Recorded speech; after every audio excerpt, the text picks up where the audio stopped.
Thanks, everybody. Welcome to Build. I'm your host, Ricky Camilleri. She had a shocking part in the Kingsman Golden Circle, and now you can see Poppy Delevingne with Antonio Banderas in Nat Geo's Genius Picasso.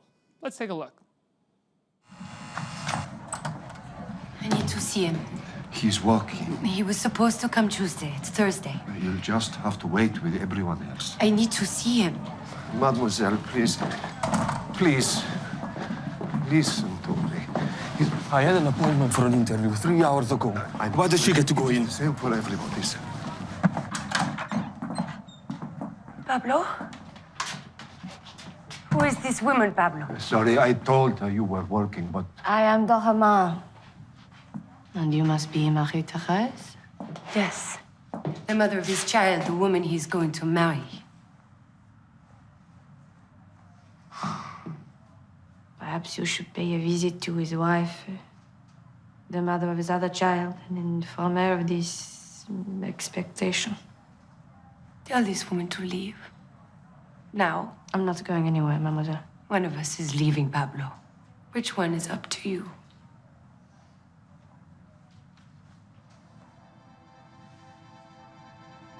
What?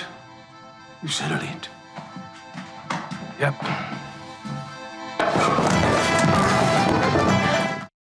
Everybody, please welcome Poppy Delevingne. Let's hear it.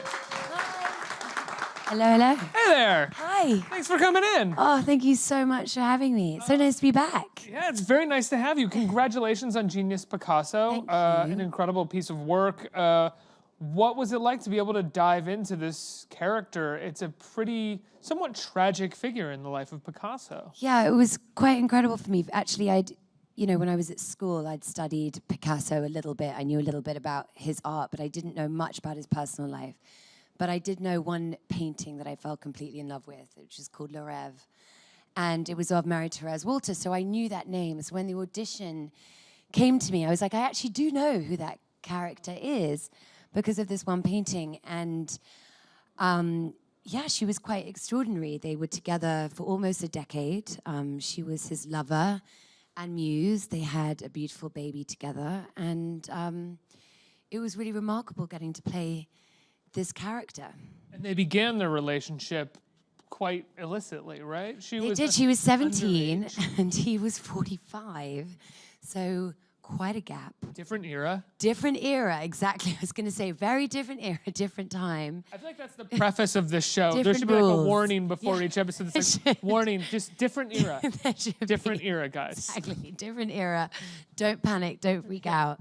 A very different time. And yeah, she was shopping for a Peter Pan collar. And he approached her and said, you have a fascinating face. I would love to paint you. And she said, who are you? He said, Picasso. She said, that means absolutely nothing to me. Which, for someone like Picasso, he was like, what are you talking about? Dragged her to a bookshop and said, look, I'm on the cover of this book. And anyway, they fell in love. And she remained very loyal to him up until the day that, well, I mean, he died. She sadly took her own life a few years after he passed, but they remained very close. Even after, because before he had died, they had stopped seeing each other for a little while. He had moved on to another woman. But he always wrote her letters, and the only reason I know that is, luckily, I got a little bit of insider information because Antonio Banderas, who plays Picasso, he struck up a relationship with Olivier Picasso, who is Marie-Thérèse's grandson, and Maya, who's their child. And he got to ask them all sorts of questions about their relationship. And they said that he continued to write her these letters. And she saw these letters as sort of like a lifeline. And when the letters dried up and they stopped after he died, she just felt like life wasn't worth living. And it was very sad. She really dedicated. That is so tragic. It's really tragic and really sad. But I think, he was the love of her life, so to speak. He was the love of her life, but yes. she was like one of the many loves in his life. She was one of the many, but she remained close to a lot of the members of his family.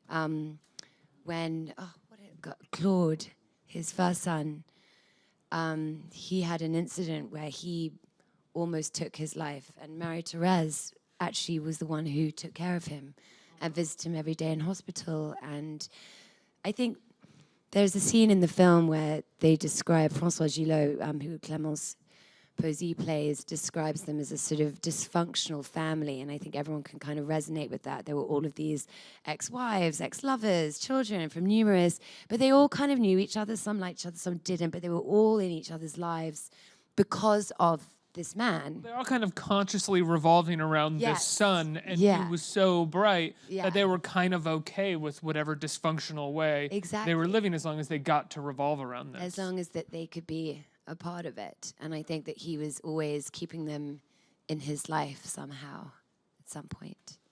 So when you get a part like this, do you do as much research as you can going into it, Yes. or do you just kind of like rely on the script? No, because Fun to do when the you, research. First of all, yeah, it is great fun doing the research, but also playing a role which, you know, a part that really existed. It's a huge responsibility, and you want to get it right. You don't want to screw it up. You don't want to, you know. So there was a lot of accent training, a lot of research into the character, a lot of reading up on her, and again having, as I said earlier, Antonio having this fantastic relationship with, you know, Maya and Olivier Picasso was great. So I got to have like little insights as well that I could pick up on. Would he give you insights on set?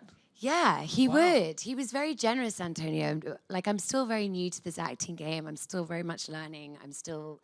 For me, it still feels like first day at school every time I do anything. So I'm always completely nervous and feel completely out of my depth. But, you know, he would say, you know, sometimes the script would come out as if, you know, the line that she would say would seem like she was a victim. And Antonio would say, I know about this scene, this moment that they shared together, and it wasn't like that at all. And he would give that insight. I'd pass it on to the director, Ken Biller, who's also the showrunner, and he would say, go for it. Do whatever you think is right.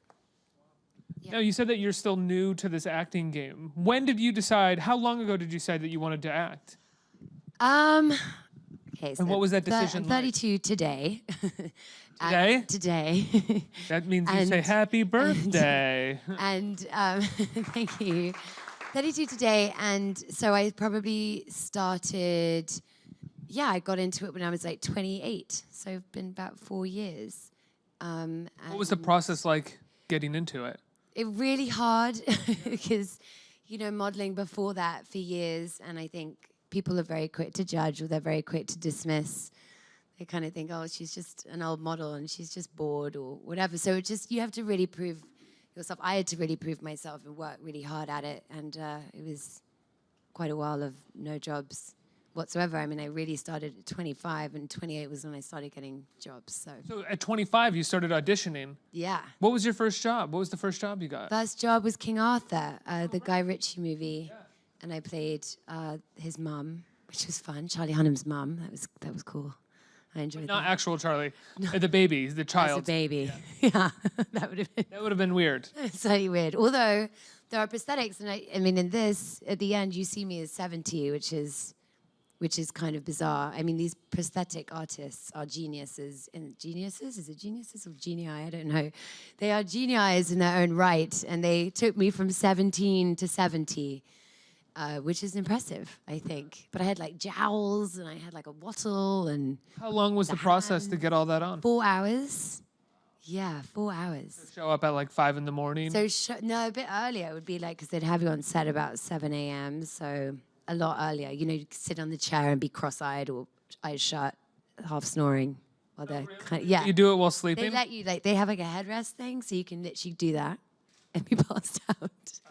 Yeah, because it's ridiculous time in the 4 morning. hours of sitting there. What else can 4 you hours do? sitting there, and you can't do anything. You can't look at your phone because you can't move. You have to stay really still. So, yeah, it's better if you sleep. They prefer it. Now, when you started acting after you got King Arthur, when you got Kingsman Golden Circle, were you?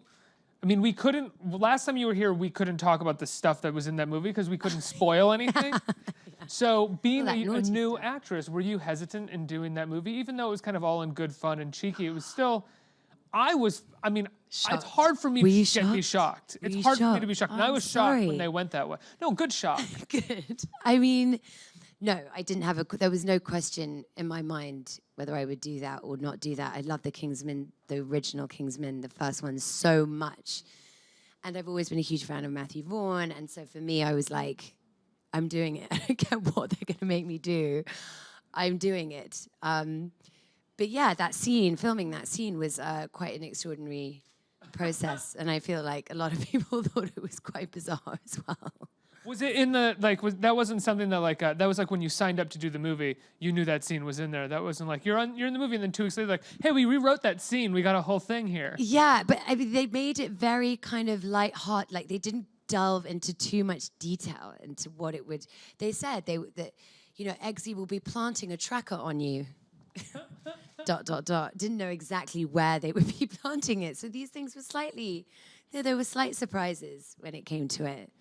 But actually, truth be told, it was quite an extraordinary experience. On the day of my, Taron Egerton, who plays Eggsy, was being very gentlemanly and suddenly felt quite uncomfortable about having to do it.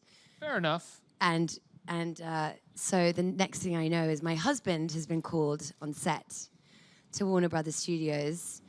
And cut to, I'm, you know, smooching the lovely Taron on a bed in my underwear and wellies. And my husband is spooning Taron from behind and running his hand down my body into...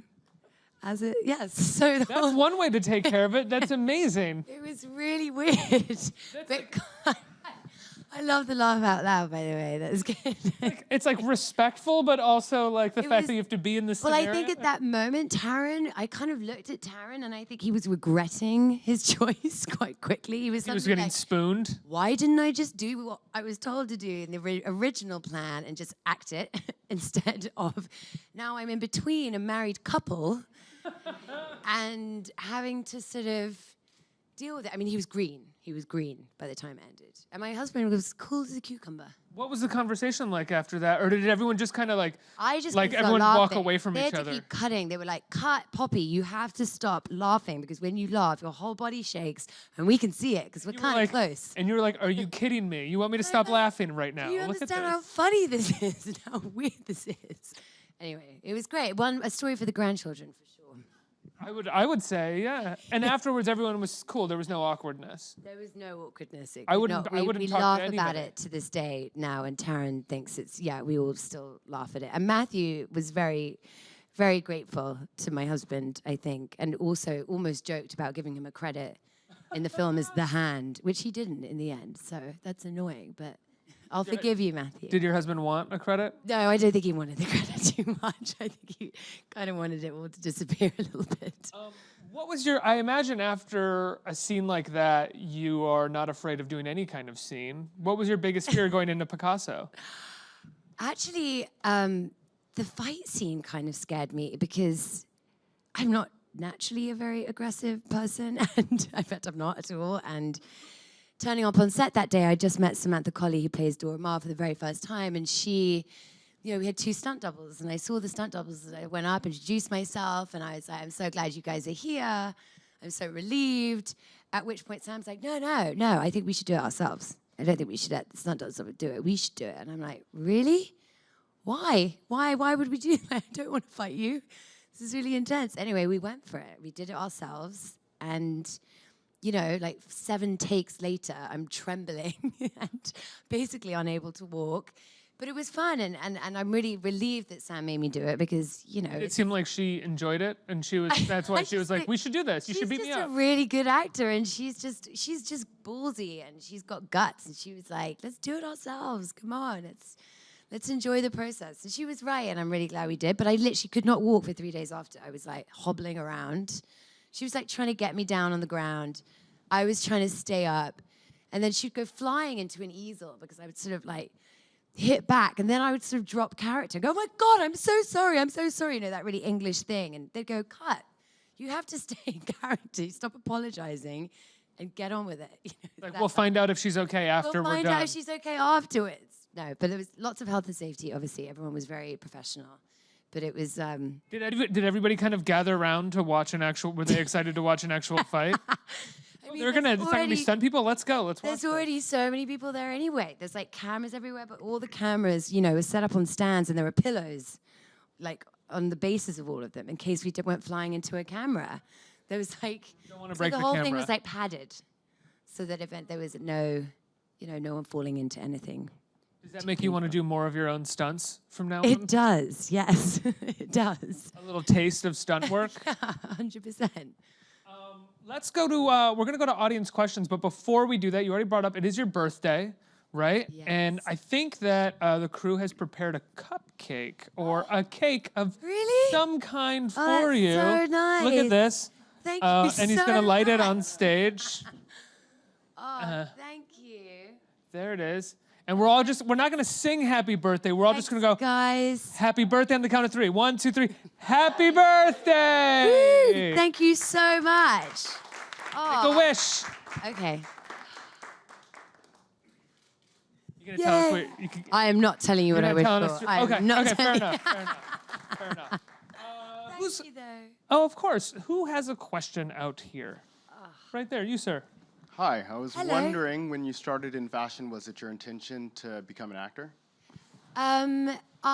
Yes, when I was a teenager, all I wanted to do was be an actor, and I kind of just fell into modeling, and I loved, and then I became so passionate about it that the idea of being an actor just sort of took a back seat.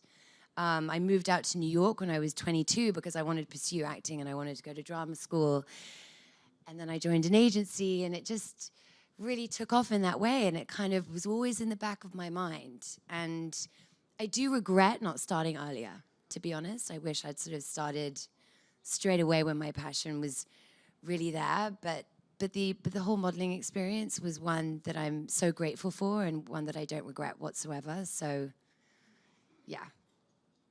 Next question. Hi. I want to ask, do you actually like acting more than modeling? I do like it more than modeling, 100%, because for me, getting lost into a character, taking it to a whole nother realm, this whole, especially on something like Genius Picasso with National Geographic, where all the sets are so immersive. You really feel like you're that character, the costumes, the makeup, the hair, everything is so second to none. And I love falling into that other realm and exploring those characters. I think that with modeling, you're kind of told more what to do. And as I got older, that became kind of frustrating. But I love the creativity that goes with modeling as well. But yeah, acting for me that's my baby now. Yeah, if you're on a good set in acting, the director kind of lets you figure things out Yeah, and then steps in. they do. Whereas with modeling, it seems like it's more They like... tell you. Yeah. They're like, leg up, do a backflip, like jump off this, and you're just like, ugh, you have to do it. And it's nice to have your own mind. But that's also with it. probably why directors like models, too. Is Yeah. because you're used to being told what to I'm do. like, yeah, sure, I'll do that. She's great. Fight her, okay. She'll do anything. Go ahead. Poppy, thank you so much for coming in. It's great to see you. Thank you.